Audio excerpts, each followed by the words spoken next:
What's up, guys? Welcome back to Cooking with Collin. Today we're going to be making burgers and caramelized onions to go on top of the burgers. Let's get into it.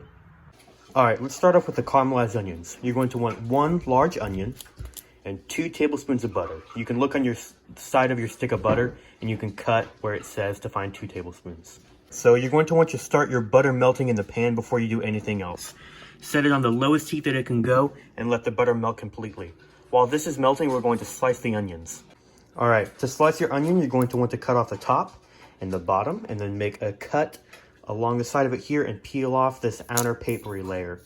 Now once that's off, you can slice the onion in half and then slice it into strips. Right, I've sliced my onion into strips just about like this, and so whenever they're sliced like this, you can go ahead and throw them in the pan. Alright, now that our butter has melted in our pan, we can go ahead and add our onions. You can just throw them all in there and make sure that they're pretty evenly spread across the pan. Now you're just going to leave these and let them cook down until they're like a golden brown, kind of almost like a jam texture. But you're going to want to kind of move these around every 2 or 3 minutes so they don't stick to the pan and burn. Alright, let's talk about the patties. The blend of meat is where you should start. If you like a more lean burger with less fat, you can go with 90-10, but we like 80-20. The extra fat helps hold the patty together and gives it a better flavor. It's a little less unhealthy, but you know. Okay, so you'll take your beef and you'll empty it into either a pan or a bowl. It's really your choice. And then you'll kind of mix it around and get it all into a big clump. Alright, once you've emptied your beef out into this pan or your bowl, you're going to want to form a mound like this, so you can go ahead and start pulling off the balls of meat to make into your patties. Do not season your beef whenever it's in the mound like this, because if the salt gets mixed in during the cooking process, the salt will pull the juice out from the inside and your patty won't be as juicy.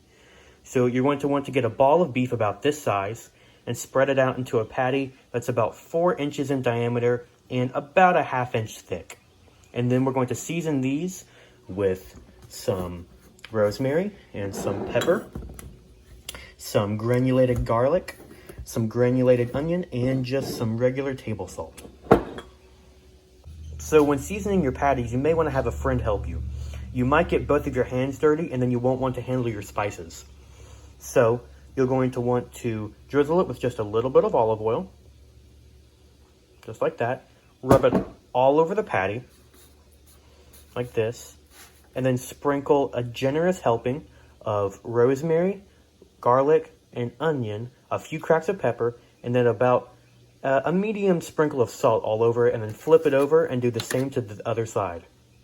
And then repeat on the rest of your patties. Alright, I have all of my burgers seasoned and ready to go in the pan.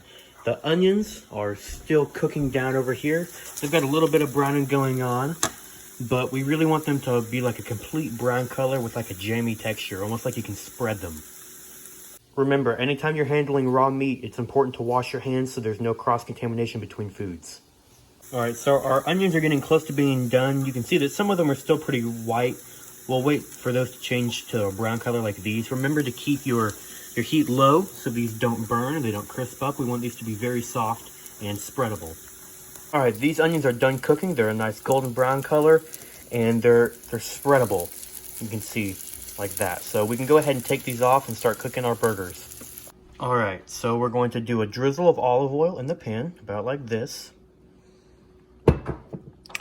We've turned our heat up to a little below medium. Kind of get our pan with our oil worked around like this. And we can go ahead and start laying our burgers in. These burgers are going to cook for 3 to 4 minutes on each side. In the pan just like this. Alright, we've flipped our patties over and we're going to let these go for another 3 to 5 minutes on this side. And then we're just going to repeat with the rest of the patties.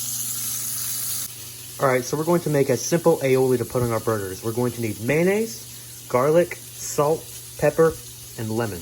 We're going to do a few spoonfuls of mayonnaise into your container here, a teaspoon of garlic, a few sprinkles of salt, and then a few cracks of pepper with a half of a lemon juice. Alright, once you have combined all of these together, you'll have a nice, simple garlic aioli to spread on your burger. Alright, I've plated my first burger. My mom made some cheddar bay biscuits that we cooked flat, so it's kind of like a little carrier, and then we spread some of the aioli on that, and then put the burger on top and topped it with our jammed onions. Nice and caramelized, and then we plated it with some green peppers. Dashy wanted to say hi, guys. Say hi, Dash. Hi. Alright, guys, I hope you enjoy your burgers. I've enjoyed mine. It's a little rainy here at the Spear House today, but we're still stuck inside here with quarantine, so it's not been too bad. Thanks for watching the video. Like and subscribe if you haven't. Bye.